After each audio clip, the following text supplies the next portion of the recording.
no problem. He went back. He took the salad, threw the salad away, and brought me just some fresh salad and some olive oil. And I'm like, why would they put this stuff and ruin a perfectly little, dish with that? And I don't know why this became so stylish, but I do my little education by talking about it and alerting people that they don't need it and they shouldn't have it because it's just not so good for you. It's another thing that has a lot of sugar, so it makes you hungrier and you eat more. The food industry doesn't care what they do to us. They know perfectly well that they poison us. They just want us to buy more, eat more, and it's all about consumption and money. It's a big commerce. So there are lots of items like that one doesn't need. Well, the soda is. I've shown a few friends, to read the label on soda, and I say, you don't want to put this in your body, for heaven's sake. When somebody like you has such refined, developed tastes over a long period of time, I would imagine even your taste buds are different because your palate is trained to really taste versus to eat things which mask the taste. Yeah. And which almost mute the ability of the tongue to taste what's really there. Yes. I mean, many people, because they eat that type of food, if they close their eyes, and I know that surveys have been made, they wouldn't even know what they eat. That would be frightening. No, they wouldn't. That would be rather frightening, don't you think? Well, but it is because it's not real food, and it's produced to make you, to make you eat something very salty, and the salt covers the poor quality of what it is. Are you a big proponent of natural sea salt, real sea salt? Yes, and you need so little of it. It's like the real balsamic. It's so powerful. It's like, garlic. I mean, all those TV shows when they think it's funny to say, add more. You don't need much garlic in a dish to get the flavor. Just a little bit. It's all about moderation. And unfortunately, we are a culture of extremes. It's much more, a lot of it. It's like, you don't need to drink a bottle of wine with your meal. Actually, if you do that, you negate all the positive effects. It's a glass that makes a difference, not a bottle. Your body, or, same way that you don't need to eat a loaf of bread. One slice of bread is all you need.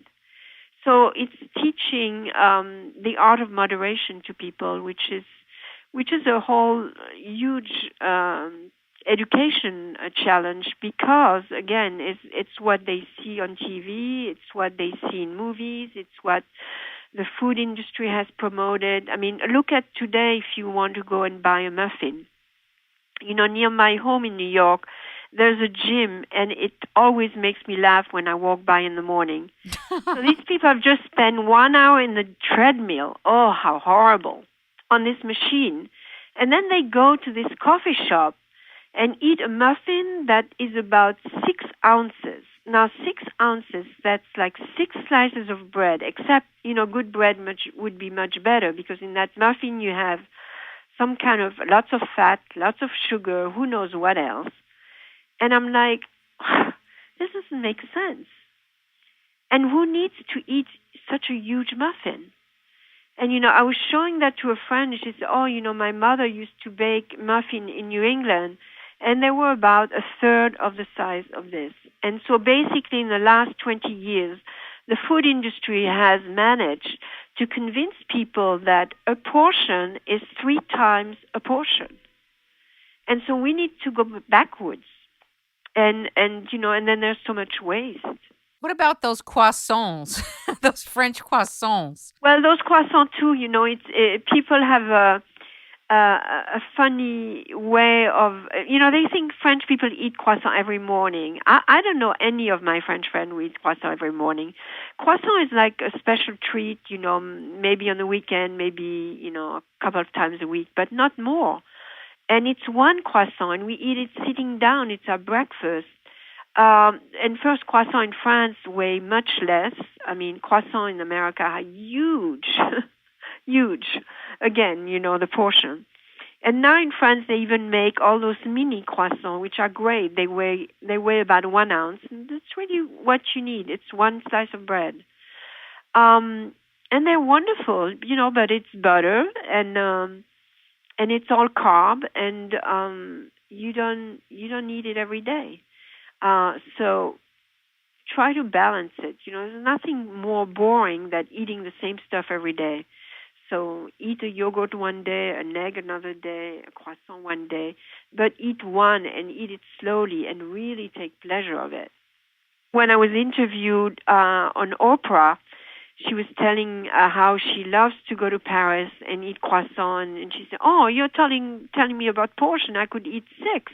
And I said, "Well, how was your last croissant?" She said, "Well, I waited until the last day, but I ate it on my way to the airport, and she gulped it down in 30 seconds. Well, that's not the way to eat.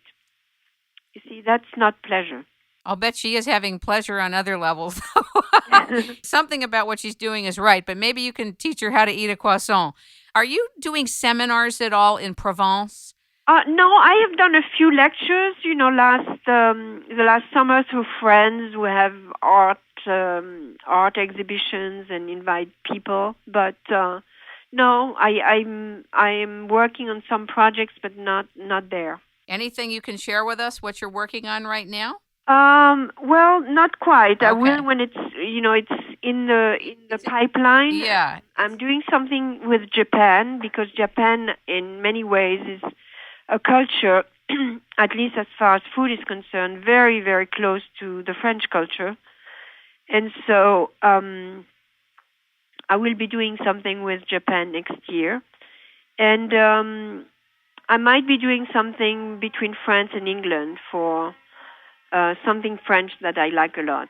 Wonderful. It sounds very mysterious. We're waiting to hear, and we're excited to hear when we're allowed to hear.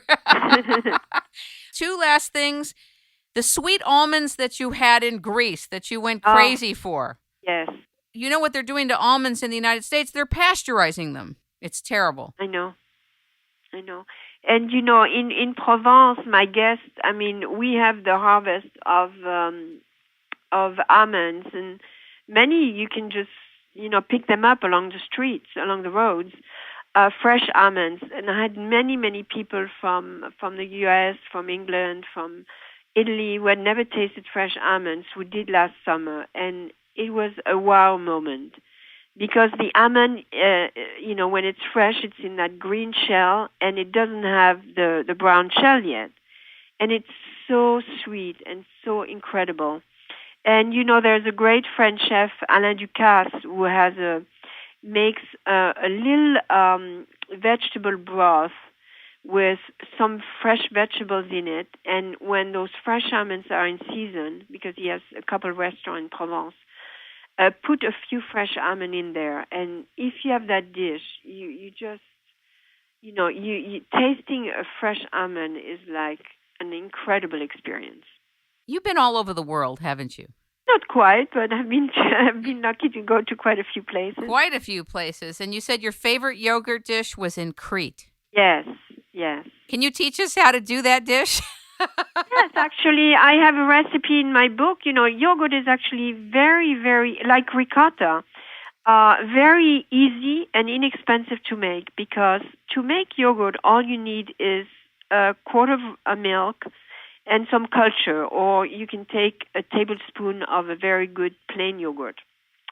And all you have to do is bring the milk to a boil, add the culture, put your thermometer in there that comes with a machine that tells you when you have to add the culture. You mix it, you put it in those little jars, and you plug it in. And if you like your yogurt very liquid, you plug it in 6-7 hours. If you like it more solid, like I do, you plug it in 8-9 hours, and that's it. And so you get 6 or 8 yogurts, depending on your machine, for the price of one. So it's a huge savings. And ricotta is the same. You know, my Italian friends learn to make ricotta from me, because in like a French woman wouldn't make a croissant.